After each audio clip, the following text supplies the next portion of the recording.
Hello and welcome again. This time not to the cellar. This is to the desk in the office at the back. Today I'm going to have a little look at some of the 3D printing work I've been doing with this layout related. I mean, how hard can it be to print stuff for a layout? Yeah, this is Leopard Street. This is where my experiment with 3D printing for model railways started. The roof was flat when I printed it, it's warped since. This is from a filament printer, one of the FDM printers. This is an Ender 3 with a 0.4mm nozzle, and it's porter cabin, scale for N gauge. Because I wanted this on my N gauge railway. I just wanted a little workshop so I could stick near to the train depot on there. And yeah, up close, it's rubbish. But actually from a distance, it's not too bad. And I sort of thought, well, okay, just that's on fairly normal settings, so how detailed can I get this?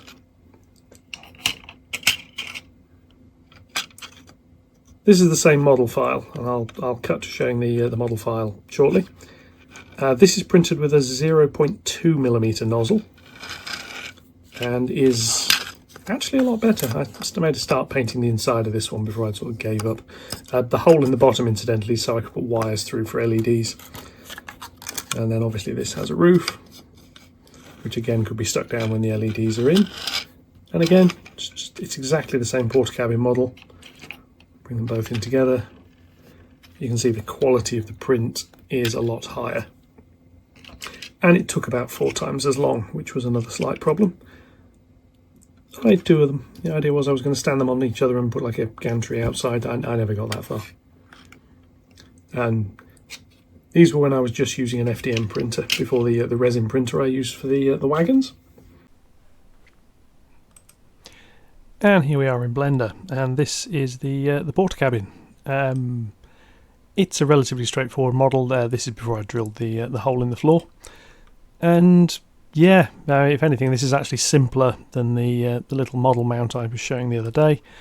Everything here is basically a cube stretched to specific sizes. So I'll sort of select the walls, bits of the window frames, which are just rectangles with holes cut in them.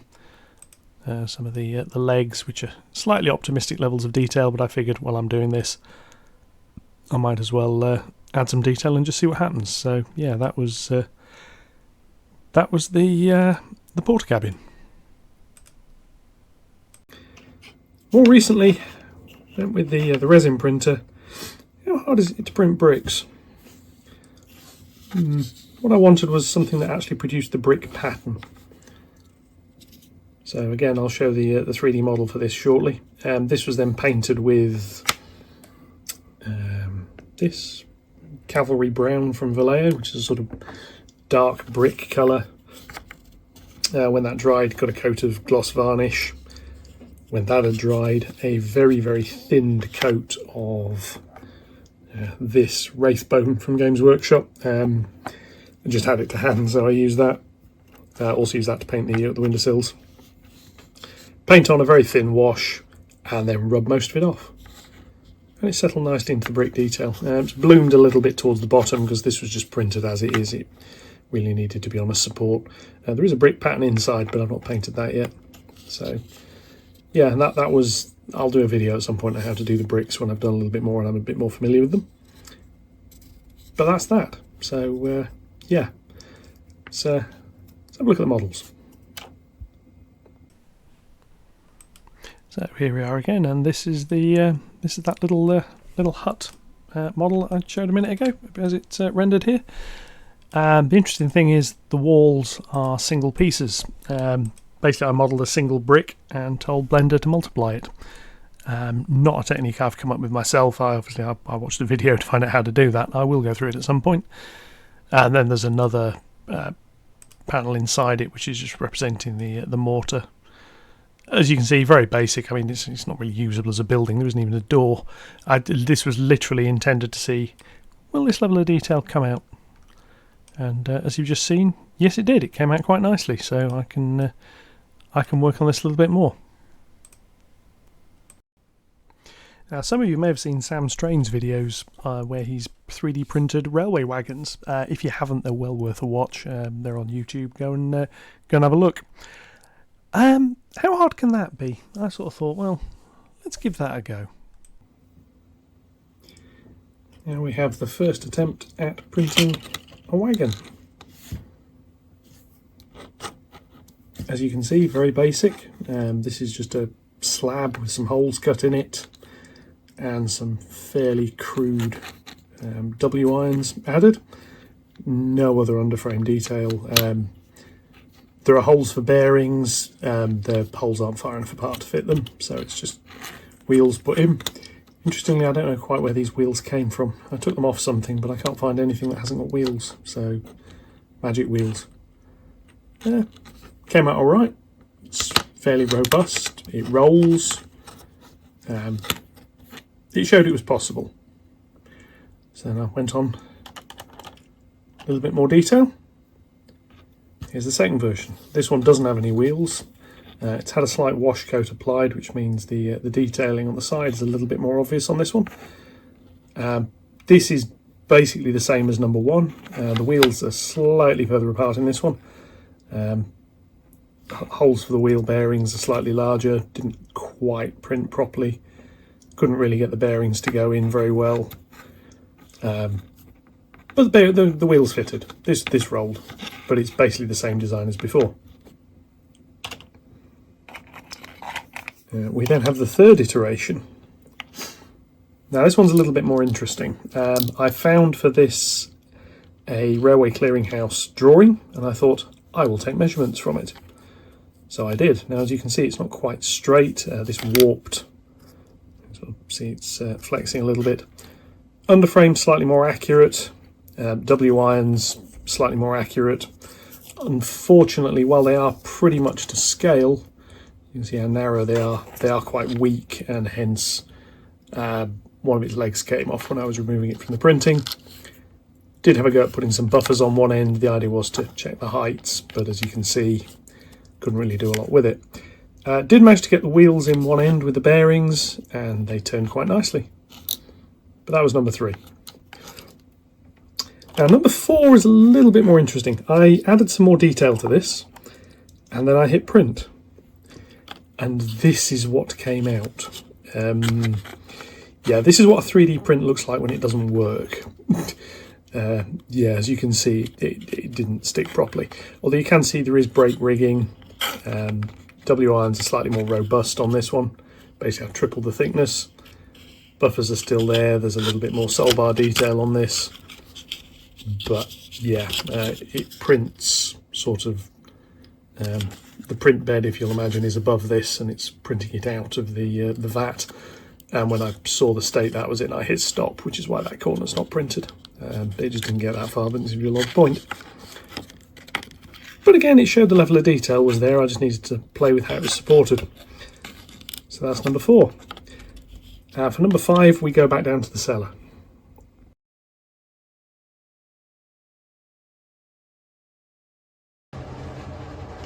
Now you've seen the previous iterations. This is where we go up to with iteration number 5. So, yeah, I mean the upper works, and it says 5 inside it. The upper works are very plain. It's just slab-sided. There's no attempt at a wood texture. It was really just to try and put a top on it and stop the base from warping. You can see it's not quite where the top's a little bit warped anyway. And it's got some bracing on it, basically to try and help stop it from falling apart. Underneath, we've got metal wheels. They are in brass bearings, which sit inside. We've got some brake gear, which is all right. But the whole thing sits about 1 millimetre too high. You probably just clear some things out of the way. I can roll along some other wagons. So here we are against some Bachmann coal wagons, and as you can see, the buffers and that a little bit too high, not by much. Require the model redoing. The key bit though, apart from obviously the wheels and the brass bearings, that's a single 3D print. And that comes out from an Elegoo Mars 3, which is not one of the most recent models. See, it doesn't roll brilliantly. The brakes bind very, focus.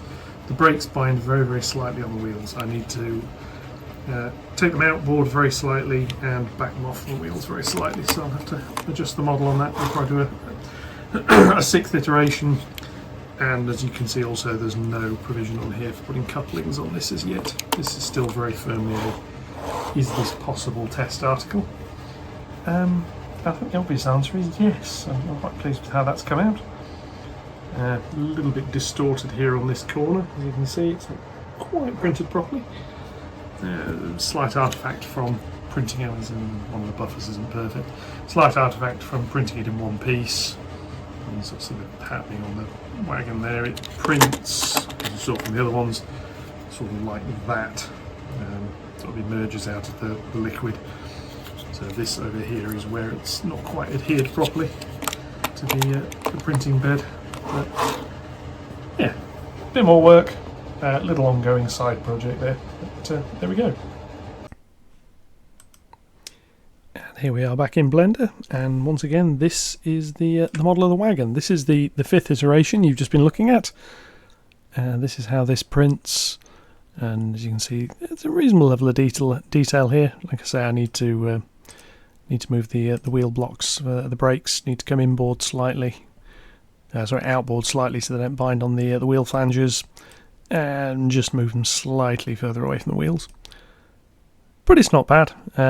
W irons need to go up a bit as well. That's where that needs changing. In truth, I'm probably just going to redraw this again in sort of the benefit of some experience. Here, this has had the single W iron duplicated up. It'll be easier just to make one of the correct thickness, and then I can start sticking a proper bodywork on this. As you can see, this is a very crude, just a panel body that was, as I said in the video, was there to stop it from warping. The buffers are a bit crude as well. It's really down to just how viable this is as a model. Interestingly, the print costs for these are fairly low. At the moment, I'm taking the bearings out of them and transferring them to the next iteration, same with the wheels.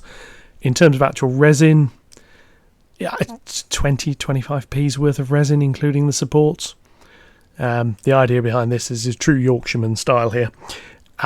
You'll probably be able to get one of these printed, including wheels, including bearings, possibly including couplings, for about £3 is what I'm looking at, which is obviously if you want a rake of them.